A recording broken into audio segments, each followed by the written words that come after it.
patëm edhe një përpjekje për të vazhduar për të ecur përpara, për të thyer bllokadën totalisht të pakuptueshme dhe të pakuptimt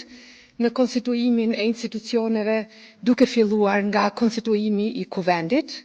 Kjo bllokadë është krejtësisht e papranueshme dhe prandaj irritimi që është shkaktuar nga sjellja, nga bllokada e vazhdueshme e opozitës, do duhej që të merret parasysh edhe do duhej që opozita të mos ja mohoj të drejtën e votës deputetëve të saj. Por mua është i pakuptueshëm ky hezitim për të votuar me votë të fshehtë, i cili e shpërfaq mosbesimin që drejtuesit e opozitës, partive opozitare e kanë ndaj deputetëve të tyre. Kjo mungesë e besimit ndaj deputetëve të tyre tregon që vullneti për të bllokuar proceset është i shtyrë nga motive të cilat është lehtë, po njëkohësisht edhe shumë vështirë që të shpjegohen. Unë nuk e di se çka imagjinon opozita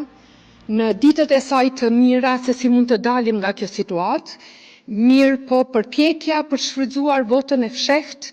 është edhe një përpjekje tjetër me shpresën që do ta tejkalojnë këtë fazë. Është e papranueshme që në vazhdimsi partitë opozitare të pengojnë konstituimin e institucioneve,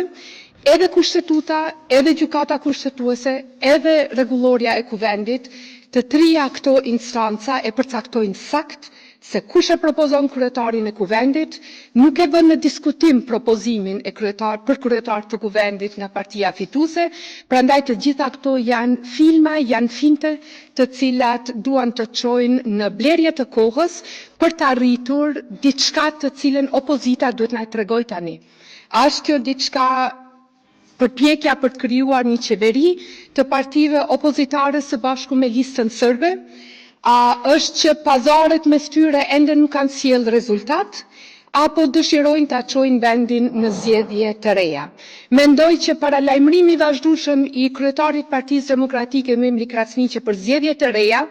është një mesazh i cili nuk i drejtohet lëvizjes dhe vendosje Partisë Guxo dhe Partisë Alternativa, por i drejtohet në radhë të parë LDK-s, e cila nuk duket se ka interesim për zgjedhje të reja. Ne nuk i synojmë zgjedhjet e reja, por edhe nuk ju shmangemi atyre nëse mbeten mënyra e vetme, mirë po nuk do donim që qytetarin ta çojnë përsëri te kutia e votës, edhe pse ai ka shprehur qartë vullnetin e tij me nënshkurt. Prandaj presim që në seancën e të hënës të fitoj arsyeja dhe të mos vazhdoj bllokada.